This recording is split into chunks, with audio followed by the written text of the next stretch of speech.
P T I کے مزاحمتی شدت پسند اور تخریب کاری گروپ نے عمران خان رہائی فورس کے نام پر بنائی جانے والی اپنی ڈی ملیشیا سے ملک کی بجائے پارٹی وفاداری کا حلف لینے کا فیصلہ کر لیا ہے۔ تحریک انصاف کی جانب سے عمران خان رہائی فورس کی تنظیم سازی، رجسٹریشن اور رضاکاروں سے باقاعدہ جماعتی وابستگی کا حلف لینے کے فیصلے نے نہ صرف سیاسی حلقوں میں ایک نئی ہلچل پیدا کر دی ہے، بلکہ تحریک انصاف کے اس غیر سیاسی اقدام کو ریاستی ریٹ، جمہوری اقدار اور قانون کی بالادستی کے لیے بھی ایک چیلنج کے طور پر دیکھا جا رہا ہے۔ مبصرین کے مطابق تحریک انصاف کی اس نوعیت کی سرگرمیاں سیاسی جدوجہد کو پرامن دائرے سے نکال کر ایک خطرناک رخ دے سکتی ہیں، جس سے نہ صرف پی ٹی آئی کی سیاست کا دھڑن تختہ ہو سکتا ہے، بلکہ عمران خان کے لیے ممکنہ سیاسی یا قانونی ریلیف کی فراہمی کی رہی صحیح امیدیں بھی دم توڑ سکتی ہیں۔ سیاسی مبصرین کے مطابق موجودہ حالات میں کارکنوں کے اعتماد کو بحال کرنا پی ٹی آئی قیادت کے لیے بڑا چیلنج بن چکا ہے۔ پی ٹی آئی کی جانب سے حلف برداری کا یہ عمل پارٹی کے اندر نظم و ضبط قائم کرنے اور کارکنوں کا اعتماد بحال کرنے کی کوشش ہے۔ تاہم یہ کہنا قبل از وقت ہوگا کہ آیا اس کے بعد باقاعدہ احتجاجی کال دی جائے گی یا نہیں۔ البتہ یہ واضح ہے کہ پارٹی قیادت پر کارکنوں کا دباؤ مسلسل بڑھ رہا ہے۔ اس دباؤ کے نتیجے میں پی ٹی آئی لیڈرشپ کسی بھی وقت ملک گیر احتجاج کی کال دے سکتی ہے۔ تاہم عوامی پذیرائی میں کمی کی وجہ سے تحریک انصاف کی جانب سے فوری اس طرح کا کوئی بھی اعلان سامنے آنے کے امکانات کم ہیں۔ دوسری جانب پارٹی کارکنوں نے اپنے ہی منتخب نمائندوں پر عدم اعتماد کا اظہار کرتے ہوئے پاکستان تحریک انصاف کے سینیٹر، ارکان قومی اور صوبائی اسمبلی سے بھی یہ مطالبہ کر دیا ہے کہ وہ احتجاج کے دوران میدان میں موجود رہنے کا باقاعدہ حلف دیں۔ کارکنان کا موقف ہے کہ ہر بار عملی جدوجہد میں ورکرز ہی آگے ہوتے ہیں، جبکہ فیصلہ کن لمحات میں قیادت دم دبا کر بھاگ جاتی ہے۔ کارکنوں کے مطابق اس بار روایت بدلنے کی ضرورت ہے اور کارکنوں سے نہیں بلکہ پارٹی لیڈرشپ سے بھی یہ یقین دہانی لی جانی چاہیے کہ وہ مشکل وقت میں ثابت قدم رہے گی اور کسی بھی دباؤ یا صورتحال میں پیچھے نہیں ہٹے گی۔ ان کا کہنا ہے کہ حقیقی قیادت وہی ہوتی ہے جو کارکنوں کے شانہ بشانہ کھڑی رہتی ہے، نہ کہ انہیں تنہا چھوڑ کر بھاگ جاتی ہے۔ خیال رہے کہ عمران خان کے قریبی ساتھی مراد سعید کی خواہش پر رہائی فورس کے قیام کے فیصلے پر پی ٹی آئی میں گروپنگ اور اختلافات موجود ہیں، جہاں ایک طرف وزیر اعلیٰ سہیل آفریدی عمران خان رہائی فورس کے قیام پر ڈٹے ہوئے ہیں، وہیں دوسری جانب پی ٹی آئی چیئرمین گوہر خان نے کسی بھی مسلح فورس یا ملیشیا کی شکل کے فیصلے کو غیر آئینی اور غیر قانونی قرار دیتے ہوئے اس کی سخت مخالفت کرنے کا اعلان کر رکھا ہے۔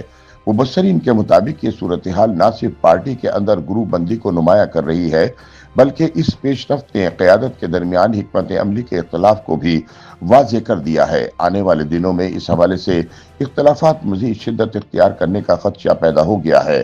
عمران خان رہائی فورس کی تشکیل بارے اختلافات ایک ایسے وقت میں سامنے آئے ہیں جب وزیر اعلیٰ خیبر پختونخوا سہیل آفریدی دن رات رہائی فورس کی تشکیل کے حوالے سے میٹنگز کرتے دکھائی دے رہے ہیں۔ ان کا کہنا ہے کہ عمران خان رہائی فورس لاکھوں افراد پر مشتمل ہوگی، جس میں تمام ونگز شامل ہوں گے۔ ہم نوجوانوں کو ایک پلیٹ فارم پر اکٹھا کرنے جا رہے ہیں اور ہم چاہتے ہیں جب عمران خان کی کال آئے تو تمام نوجوان تیار ہوں۔ تاہم پارٹی چیئرمین بیرسٹر گوہر خان نے ان کی منطق کو ماننے سے صاف انکار کرتے ہوئے ایسے کسی بھی فیصلے کی سخت مخالفت کا اعلان کر دیا ہے۔ بیرسٹر گوہر کا ماننا ہے کہ پی ٹی آئی کسی مسلح کارروائی یا ملیشیا رکھنے کی بجائے صرف سیاسی جدوجہد پر یقین رکھتی ہے، مسلح کارروائی یا ملیشیا رکھنے پر نہیں۔ بیرسٹر گوہر کے بقول کسی بھی ایسے گروہ کا قیام جسے فورس کا نام دیا جائے اور جس کے ارکان کسی سیاسی مقصد کے لیے حلف اٹھائیں، اسے غیر آئینی اور غیر قانونی تصور کیا جا سکتا ہے۔ اس نوعیت کا اقدام پارٹی کو نہ صرف قانونی پیچیدگیوں بلکہ محاذرائی اور ممکنہ عسکریت پسندی کے الزامات کی زد میں بھی لا سکتا ہے۔ اس لیے وہ عمران خان رہائی فورس کے قیام کی ہر سطح پر ڈٹ کر مخالفت کریں گے۔ ان کا کہنا ہے کہ پارٹی کے اندر پہلے ہی مختلف تنظیمی ونگز موجود ہیں، اس لیے نئی فورس کے قیام سے پہلے باقاعدہ مشاورت ناگزیر ہے۔ یوں رہائی فورس کا معاملہ صرف ایک تنظیمی فیصلہ نہیں بلکہ تحریک انصاف کے اندر اختیار اور حکمت عملی کے توازن کا نیا امتحان بن گیا ہے۔ تاہم تمام تر مخالفت کے باوجود وزیر اعلیٰ خیبر پختونخوا سہیل آفریدی نے عمران خان رہائی فورس کی رجسٹریشن اور حلف برداری کا عمل شروع کرنے کا اعلان کر دیا ہے۔